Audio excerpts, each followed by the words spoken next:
Morning আরও একটি নতুন মিনি ব্লগের সঙ্গে সবাইকে অনেক অনেক ওয়েলকাম। সো আমি আর বিশ্বাস রেডি হয়ে বেরিয়ে পড়েছি। দাঁড়াও বলছি কোথায় যাচ্ছি। তো আমরা যাচ্ছি বগুলাতে, যাওয়ার ইচ্ছা ছিল নৈহাটিতে বড় মায়ের কাছে। তো যাই হোক যাওয়া হয়ে ওঠেনি, তো সেই জন্য আমরা মায়ের কাছেই যাচ্ছি, কিন্তু জায়গাটা অন্য, বগুলা ভান্ডারি কালী মন্দির যেটা সেইখানে। তো বিবাহবার্ষিকী আমাদের দুজনের, যেহেতু ইংলিশ আর বাংলার ডেট দুদিন পড়েছে, তো সেই হিসাবে আমাদের দুদিন অ্যানিভার্সারি এই বছর আমরা পালন করব। তো ফার্স্টের দিন মায়ের ইচ্ছায় মঙ্গলবার পেয়েছি, তো সেই জন্য সকাল সকাল এই যে রেডি হয়ে চলে এসেছিলাম বগুলাতে। এসে এখান থেকে প্রসাদ, ফল যা যা লাগবে বা আমার ইচ্ছা ছিল মাকে দেওয়ার আমার মানে অ্যানিভার্সারিতে, তো সব কিছু গুছিয়ে নিয়ে আমরা চলে যাব মায়ের কাছে। মায়ের চরণে দুজনে গিয়ে একটু আশীর্বাদ নেব মায়ের কাছ থেকে, মাকে পুজো দেব। তো এসে দেখি প্রথম যে পুজোটা হয় 10টা থেকে, সেটা হয়ে গেছে। তো পরে আবার 12টা, 12:30 থেকে আরেকটা পুজো স্টার্ট হয়। তো সেই জন্য আমরা এসে এই যে এখানে দাঁড়িয়েছিলাম। এই যে সকালবেলা যে পুজোটা হয়েছিল সেটা সবেমাত্র শেষ হলো, তারপর এখানে গাড়ি পুজো দেওয়া হচ্ছিল।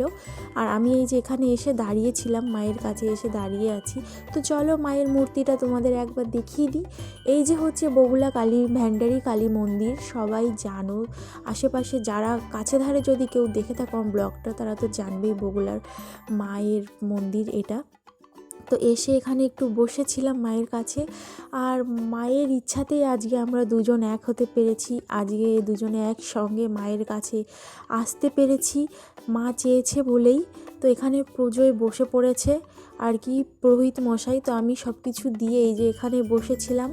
তো বসে ভাবলাম যে তোমাদের সামনেই আসা হয়নি ভালোভাবে, তো সেই জন্য একটু ছোট্ট করে ফ্রন্ট ক্যামেরায় ভিডিও ক্লিপ নিয়ে নিলাম। তো এখানে এখন অঞ্জলি দেব, তো সেই জন্যই আর কি অঞ্জলি যে ফুলটা সেটা ঠাকুরমশাই দিয়ে দিচ্ছিলেন আমাদের। একটা লোক ছিল না পুজো করার সময়, কারণ সকালবেলায় যে পুজোটা হয় তখন লোক বেশি থাকে, আর এখন কিছু ছিল। তো আমরা ঘরের ভিতরেই শান্তিপূর্ণভাবে মাকে ডেকেছি বা ডাকতে পেরেছি। তারপর আমাদের দুজনকে একসঙ্গেই ক্যামেরাবন্দি করতে আমরা ভুলে গেছিলাম। তো আমাদের আজকে বিশেষ দিন জীবনের, তো সেই জন্য তারপর একটু দুজনকে ক্যামেরাবন্দি করে, আমার মতো বুদ্ধু কে আছে, সবাই অ্যানিভার্সারিতে বরের কাছ থেকে কী নেয়, আর আমি নিচ্ছি ঘরের পর্দা। মানে আমার এতটা ঘর সাজাতে ভালো লাগে।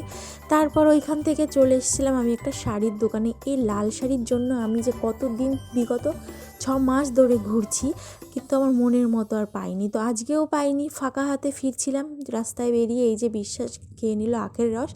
তারপর যাবো বাড়ির দিকে।